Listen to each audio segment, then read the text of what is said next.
Constantly अपने आप को एक लूप में फंसा हुआ पाते हैं, चाहे वो जॉब में अच्छा करने की कोशिश हो, रिलेशनशिप मेंटेन करने की कोशिश हो, या फिर फ्रीडम और ऑर्डर के बीच में एक बैलेंस मेंटेन करने की कोशिश हो। इसी फीलिंग को डायरेक्टर किम की डुक ने भी एक्सप्लोर करने की कोशिश की है। बात कर रहे हैं film spring summer fall winter and spring की।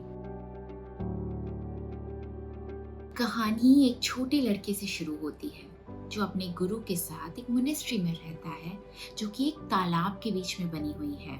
हर सीजन के साथ ये लड़का बड़ा होता है और उसके साथ ही उसकी जिंदगी में नए मोड़ आते हैं। बसंत में मासूमियत और उत्साह होता है, गर्मी में मोह और माया, पतझड़ में गलतियों का भार और उनका पश्चाताप, और सर्दियों में तन्हाई और रियलाइजेशन का समय।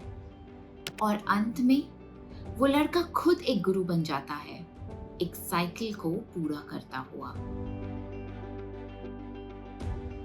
डायरेक्टर किम की डुक ने एक इंटरव्यू में कहा, I intended to portray the joy, anger, sorrow and pleasure of our lives through 4 seasons and through the life of a monk who lives in a temple on Jusan Pond surrounded only by nature. Spring, summer, fall, winter and spring, passing of time और impermanence को symbolise करता है।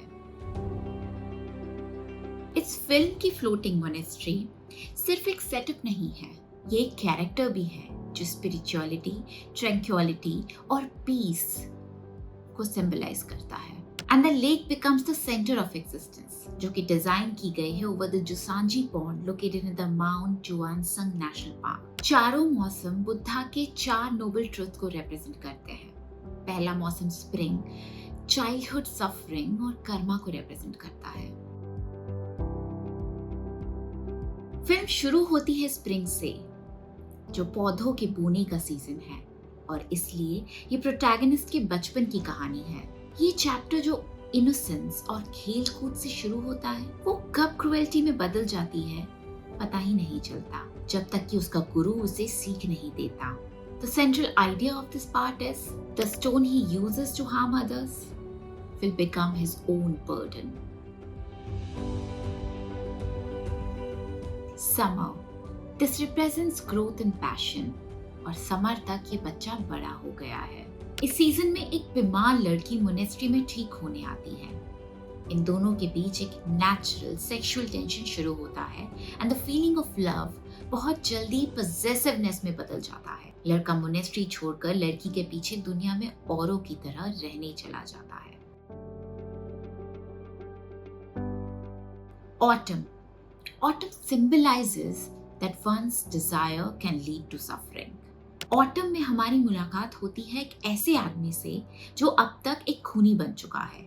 जिस प्यार के लिए उसने monastery छोड़ी थी, उसी प्यार का मर्डरर कहलाता है अब वो। पर ये मौसम हमें एहसास भी दिलाता है कि अगर हम गलतियां करते हैं तो उसका पश्चाताप भी हमें ही करना पड़ेगा। Winter represents adulthood when the monk seeks liberation.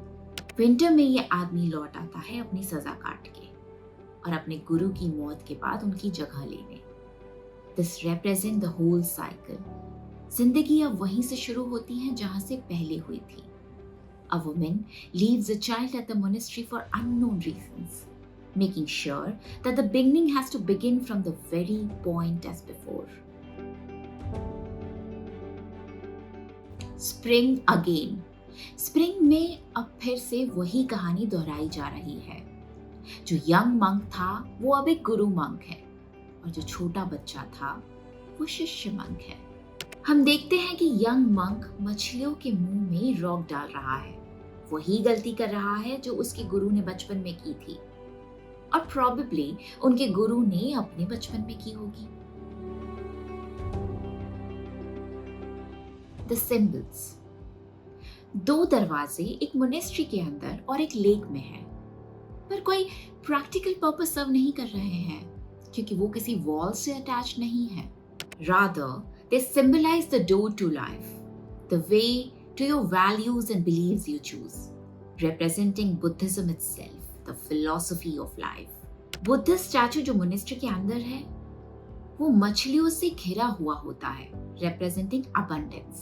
Dagger use करके यंग मंक अपनी बीवी का मर्डर करता है. He uses it as a murder weapon. और फिर उसी डैगर से अपने बाल दान करता है. This time he uses it as a tool to find himself, find some solace. इस फिल्म में किसी कैरेक्टर को कोई नाम नहीं दिया गया है, क्योंकि ये कहानी सिर्फ उन मंक्स की नहीं है, बल्कि हर उस इंसान की है जो इस धरती पर है. If life is indeed a circle, a cycle, तो इससे कैसे बाहर निकले? पॉसिबली उस कॉन्शियस से जो आपके अंदर है और आपके अंदर को आपके बाहर की परिस्थितियों से परिचित कराती है.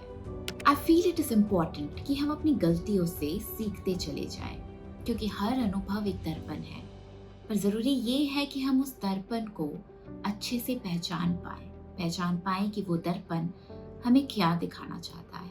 कमेंट सेक्शन में बताइए आपके thoughts about the cycle of life and about this movie. Subscribe जरूर करें so that I can keep making such videos. Thank you so much. See you next time.